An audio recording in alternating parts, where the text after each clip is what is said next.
Large civilizations have existed for thousands of years, with many ancient cities like Athens or Rome still bustling to this day. But with the Industrial Revolution, an explosion in manufacturing jobs and urban migration has led to the advent of megacities like Tokyo and New York. What will these metropolises look like in another few decades? This is Unveiled, and today we're answering the extraordinary question, what will cities in 2050 look like? Do you need the big questions answered? Are you constantly curious? Then why not subscribe to Unveiled for more clips like this one, and ring the bell for more thought-provoking content.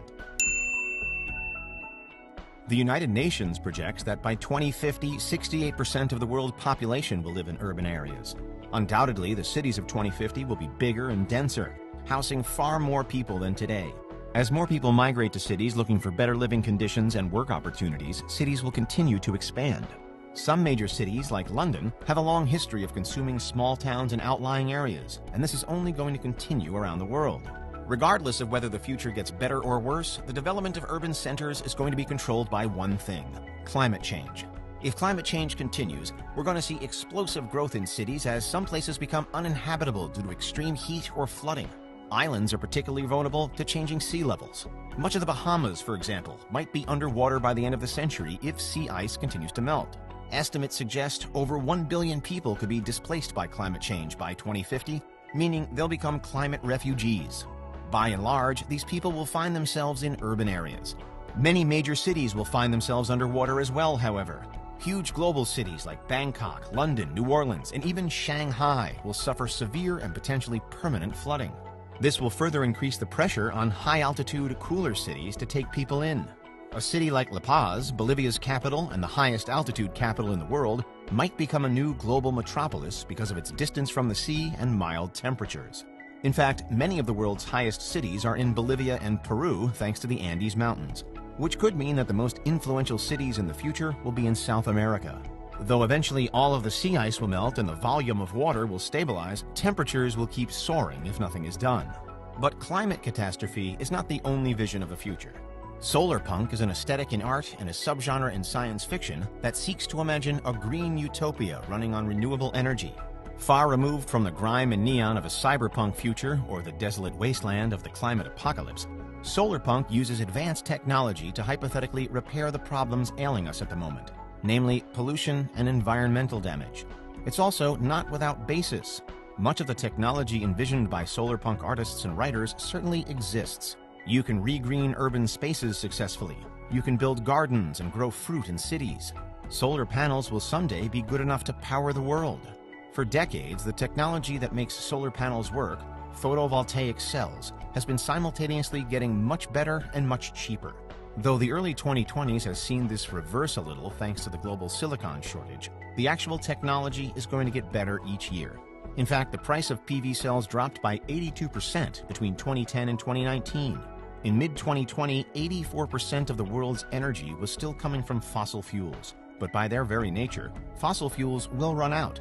One day soon, the price and ease of installing solar panels will be so cost-effective that nothing will stop consumers from simply bypassing the middleman energy suppliers completely and using solar panels themselves. Tiny panels could power entire houses in the near future, and efficient batteries means that people don't lose electricity when the sun decides not to come out one day. Solarpunk is a world of huge cities that exist in harmony with the environment, with public gardens, local produce, equitable distribution of housing and resources, and other utopian ideals.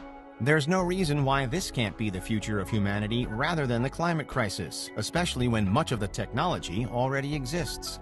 However, it seems likely that sea levels will continue rising, and many low-lying cities will find themselves submerged. Even if we can eventually avoid and avert the complete destruction of the planet, a different kind of settlement might form in this more optimistic vision of climate disaster: floating cities. Floating cities are another staple of science fiction and can take various forms.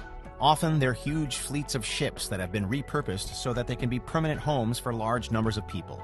The Maldives, on the other hand, has pledged to build a floating city on a flexible grid that sits within a lagoon surrounded by barrier islands. Even more futuristic, some concepts look at the creation of artificial islands, using land reclamation as a solution. However, artificial islands built this way are immensely expensive, and you get very little real estate for the money and time it takes to construct one, which is why they're not really a solution to rising sea levels. Ships, on the other hand, were mastered by humans centuries ago, and monumentally large ones already exist.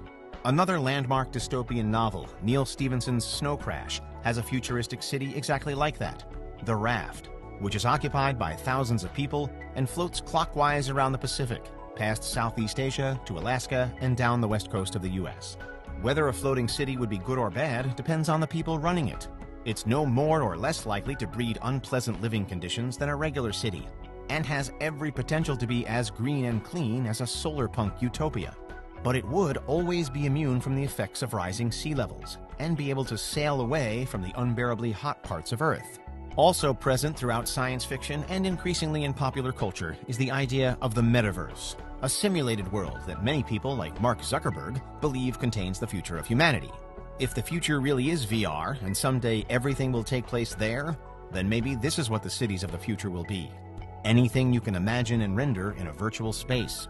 People locked into VR permanently might not even care what the real cities outside look like, as they sink further into a post-climate decay. This is a truly unsettling idea of the future, more than people relocating to higher ground or having to live on boats.